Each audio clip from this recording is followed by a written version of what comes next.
Vivemos na era da maior modernidade da história, mas nunca nos sentimos tão vazios. Se você já se perguntou qual o seu propósito aqui na Terra, sabe que a resposta mais direta é glorificar a Deus. Mas o que isso significa na prática? Será que essa missão é tão simples quanto parece, ou existe uma profundidade que a religião comum deixou de lado? O homem de nenhum lugar. Antes de entrarmos no que exatamente revela as Escrituras, precisamos falar do contexto em que a sociedade se encontra. Em todos os cantos do mundo, em todas as culturas, existe uma forte mensagem subliminar que domina os pensamentos de quase todas as pessoas. É a ideia de não perder a essência da vida, de não desperdiçá-la. O problema disso é que a maioria das pessoas buscam essas respostas no lugar errado. Em outras palavras, todo pensamento mundano culmina no ideal do existencialismo, que é fortemente disseminado no meio cultural e filosófico. Por exemplo, o filósofo Albert Camus definiu em um dos seus vários trabalhos a sua visão sobre esse tema, dizendo: antes, a questão era descobrir se a vida precisava de ter algum significado para ser vivida. Agora, ao contrário, ficou evidente que ela será vivida melhor se não tiver significado. Ainda nessa mesma linha de raciocínio, o filósofo Sartre definiu: cada homem deve inventar o seu caminho.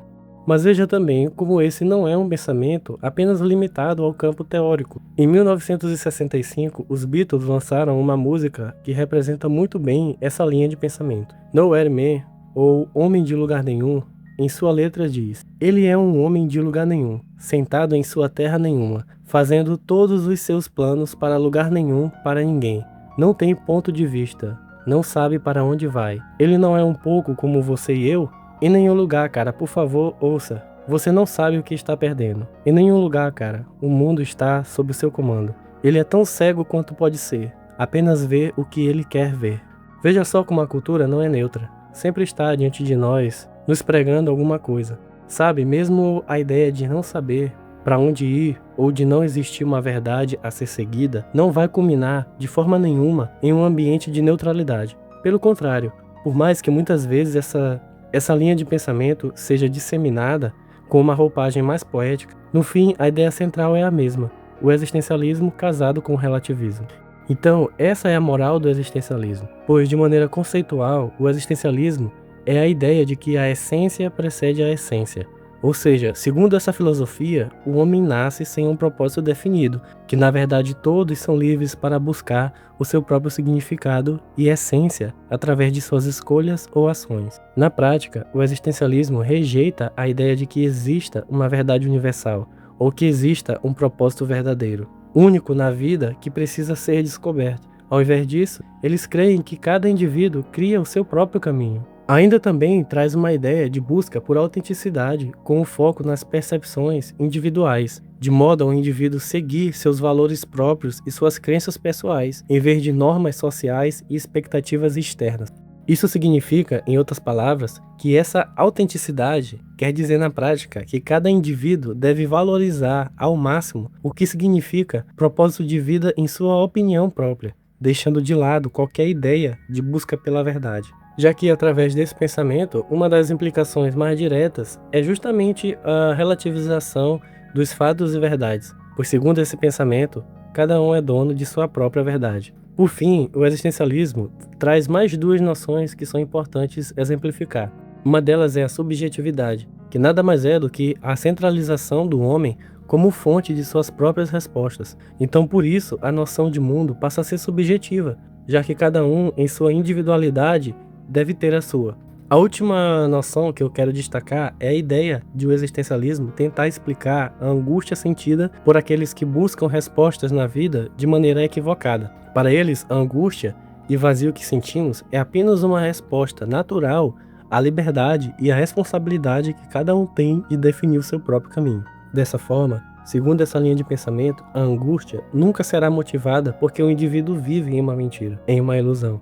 Então, eis aqui o ideal mais defendido mundo afora. Essa é a resposta que o mundo tem a oferecer a quem busca um propósito. A resposta deles é: cada um escolhe o seu propósito, ou ainda pior, a vida não tem sentido e propósito algum, a menos que você queira inventar um sentido qualquer. Agora, porém, existe sim um propósito, existe sim uma verdade a ser revelada e seguida. Você pode até passar a sua vida inteira olhando para a grama, que é verde, e dizendo que ela é vermelha. Você pode fazer isso infinitas vezes, mas mesmo assim, a grama nunca deixará de ser verde. A grande dúvida é: quantas vezes você vai precisar enxergar a grama até ver o óbvio?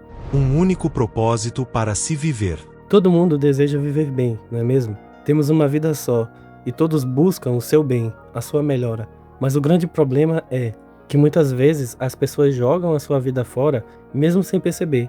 E esse é o erro que consome anos das nossas vidas. Tudo começa a partir da terrível fusão do existencialismo, que falei há pouco, e o relativismo como conhecemos hoje. Basicamente, quando a pessoa encara esses pensamentos filosóficos como sendo verdadeiros, sua capacidade principal é a de levar as pessoas a lugar nenhum mesmo, como a própria cultura sugere. Pois tudo o que essa linha de pensamento ateísta tem a oferecer é a mensagem vazia de que você pode tudo, você decide. Não existe Deus nenhum, ou podem existir vários. Você pode ser o que quiser, pensar o que quiser, criar o seu próprio eu. Não existem verdades absolutas. Você é a sua própria essência e verdade. Ou vai dizer que você nunca ouviu isso por aí? Muitas são, na verdade, as implicações lógicas desses pensamentos. Portanto, meus caros, no final das contas, a resposta contra essas mentiras é tão óbvia quanto simples, mas difícil de aceitar.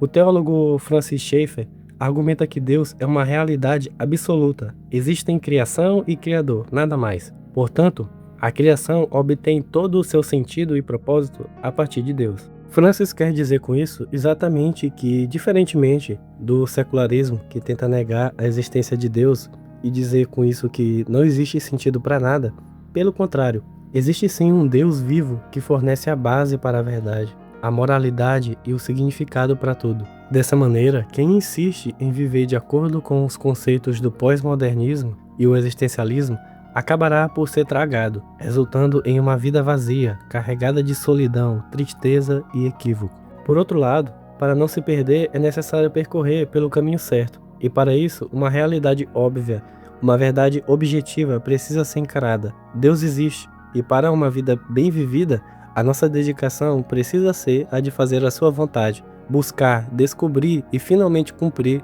os seus propósitos. Como está escrito, 1 Coríntios 10. Portanto, quer comais, quer bebais, ou façais outra coisa qualquer, fazei tudo para a glória de Deus. A Bíblia é, em alguns casos, um tanto quanto direta, mas muitas vezes a resposta mais óbvia e direta pode parecer tão simplista a ponto de não entendermos todos os detalhes e particularidades do que a Bíblia revela. Entender o que acabamos de ler na prática e da maneira mais completa, como glorificar a Deus, é finalmente compreender a resposta ao grande questionamento que foi feito no começo desse vídeo. O que de fato é glorificar a Deus? De fato, glorificar a Deus é o único propósito que precisamos. Essa é, de fato, a resposta bíblica e definitiva sobre os questionamentos do homem no que diz respeito ao sentido da vida. Porém, é aqui também que muitas pessoas se perdem na verdadeira interpretação dessa mensagem. É justamente aqui que a religião comum trava. Porque é bem possível que você já tenha ouvido isso em algum lugar. Mas será que te disseram o real significado disso? Qual é, de fato, a implicação prática em nossas vidas sobre glorificar a Deus? Muito bem, para entendermos melhor, vou separar essa explicação de uma forma mais didática, para permitir um melhor entendimento. Por isso, vou separar em 4 sessões. Primeiro, no Catecismo de Westminster, a sua primeira pergunta e resposta é: qual é o fim supremo e principal do homem? O fim supremo e principal do homem é glorificar a Deus e gozá-lo para sempre. Essa afirmação nos revela que só existe uma perspectiva única de viver, uma só finalidade: glorificar a Deus, ao deleitar-se nele. Isso significa, na prática, que as nossas motivações, percepções, pensamentos, planejamentos e tudo o mais precisam estar pautados na exaltação do Deus vivo. Porque antes, com nossas percepções erradas da vida, não podíamos encontrar o verdadeiro sentido em todas as questões. Com isso, jamais poderíamos obter a verdadeira contemplação e alegria de estar fazendo o que é certo. Mas no momento em que um indivíduo passa a conhecer a Deus e busca as suas verdades em todas as áreas da vida, a sua vontade, a sua percepção do que é certo, a sua percepção moral, passa a se alinhar cada vez mais com a essência de Deus, de maneira que Deus passa a ser o nosso maior motivo de alegria, satisfação e deleite. A segunda forma de glorificarmos a Deus na prática é entendermos como podemos fazer isso nos mínimos aos maiores detalhes. Pois quando a Bíblia tratou desse assunto, foi preocupando-se em esclarecer que isso acontece até nos mínimos detalhes. Veja, 1 Coríntios 10. Portanto, quer comais, quer bebais, ou façais outra coisa qualquer, fazei tudo para a glória de Deus. Ou seja, não só em partes, mas em toda a nossa vida, em todas as esferas, com todas as nossas ações, podemos glorificá-lo quando o exaltamos, praticando as coisas da forma correta. Por exemplo, no trabalho, o fiel precisa aplicar e agir conforme a palavra de Deus determina. E quando faz isso, está de fato glorificando a Deus. Então, só para esclarecer mais, ainda nesse exemplo, posso sugerir que, diferentemente do que os conceitos mundanos ensinam, a Bíblia fala, dentre outros princípios, que para trabalhar da forma correta, precisamos agir como se esse nosso trabalho fosse executado diretamente ao próprio Deus. Então você consegue perceber a distinção? Enquanto o mundo fala do toma lá da cá, que é eu só faço se eu for ganhar algo em troca, a Bíblia, em contrapartida, ensina que o certo é fazer o seu melhor como se fosse feito diretamente a Deus, independente de troca de favores ou vantagens pessoais. Esse assunto aqui sobre trabalho merece um vídeo só sobre ele, por isso já deixa aqui nos comentários se deseja futuramente um vídeo sobre esse assunto, explicando os outros princípios bíblicos sobre trabalho que eu não trouxe agora. Mas veja que existe uma diferença enorme entre o que a Bíblia ensina em relação aos ditados populares, o senso comum, filosofias e pensamentos mundanos de modo geral.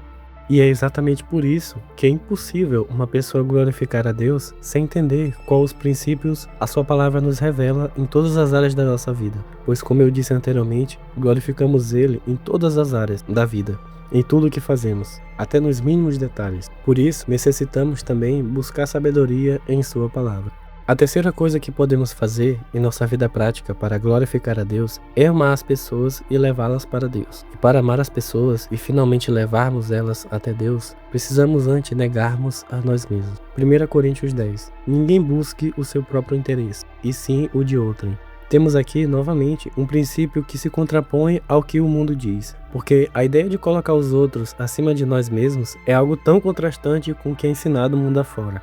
Vivemos em um mundo que prega o individualismo a todo momento e por isso é tão difícil achar o caminho certo. Devemos, na verdade, nos despojar de nós mesmos e nos oferecermos a servir as outras pessoas, assim como Cristo fez. Isso é também, ao mesmo tempo, a melhor expressão de amor que podemos fazer. Talvez a gente nunca consiga ser capaz de fazer isso na mesma intensidade que Jesus, porque quem de nós está disposto a morrer por um inimigo nosso? Romanos 5. Porque Cristo, quando nós ainda éramos fracos, morreu a seu tempo pelos ímpios. Dificilmente alguém morreria por um justo, pois poderá ser que pelo bom alguém se anime a morrer. Mas Deus prova o seu próprio amor para conosco pelo fato de ter Cristo morrido por nós, sendo nós ainda pecadores.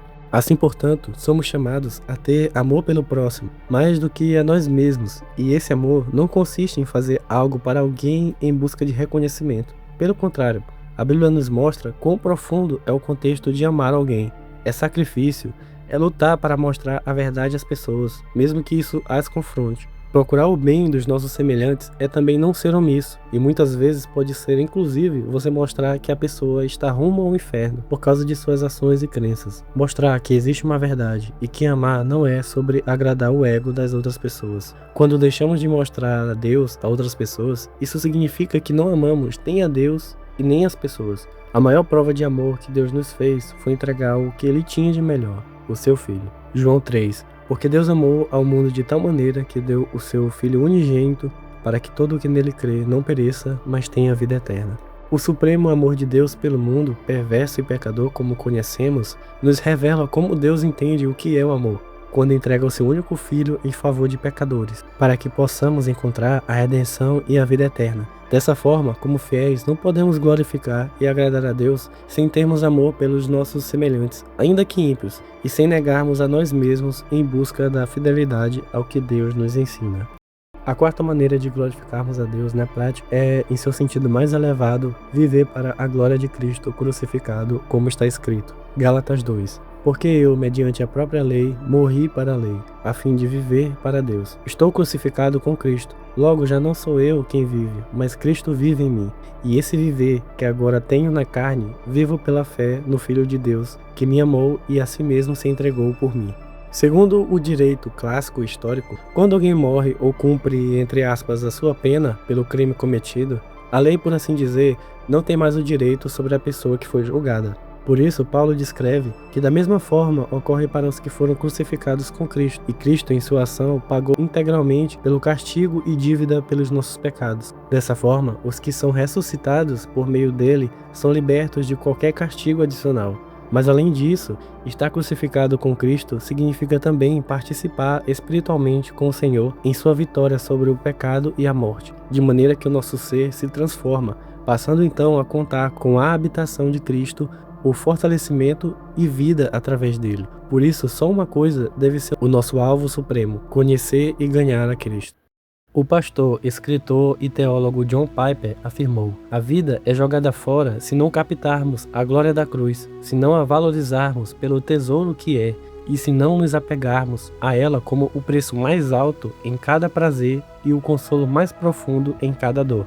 Essa nossa percepção que precisamos ter da glória da cruz, ela é tão profunda porque tem o poder de transformar todos os aspectos da nossa vida. Ou seja, não somente os momentos bons, mas mesmo os momentos de tribulações, fraquezas e dor, podemos nos regozijar e nos alegrar em Deus, já que todas essas coisas têm um propósito. Nesse mesmo sentido, não podemos pensar que a morte de Cristo foi para tornar a nossa vida mais fácil, ou quem sabe até mais próspera. Na verdade, a sua morte foi para remover qualquer barreira que pudesse nos impedir de vivermos para Ele e a glória de Deus, mesmo que isso signifique sofrimento aqui na terra. Porém, Jesus disse, Mateus 5, regozijai-vos e exultai, porque é grande o vosso galardão nos céus, pois assim perseguiram os profetas que viveram antes de vós. Dessa maneira, mesmo em uma vida de sofrimento, nenhuma dureza aqui na terra poderá se comparar à alegria vindoura no céu, e nem mesmo todo o tesouro ou toda a recompensa terrena pode se comparar a esse fato. Mas saiba antes que o caminho da verdade não é repleto de facilidades, mas é o antídoto para o mundanismo, para uma vida sem propósito e sem sentido. E por causa da cruz, poderemos encontrar a verdadeira fortaleza e refúgio. Salmos 73. Ainda que a minha carne e o meu coração desfaleçam, Deus é a fortaleza do meu coração e a minha herança para sempre. Os que se afastam de ti, eis que perecem. Tu destróis todos os que são infiéis para contigo. Quanto a mim, bom é estar junto a Deus. No Senhor Deus ponho o meu refúgio para proclamar todos os seus feitos. Portanto, o primeiro lugar da nossa vida deve ser ocupado por Deus. Somente Ele pode proporcionar o verdadeiro sentido da vida. A vida sem Deus, por mais atrativa que o mundo tente transparecer, é uma vida vazia, sem rumo, sem entendimento e repleta de angústia. Por isso, a vida sem Deus é uma verdadeira tragédia. E então nesse vídeo eu te convido a refletir nessa mensagem e considerar onde está o seu propósito, onde está o seu tesouro e a sua razão de viver.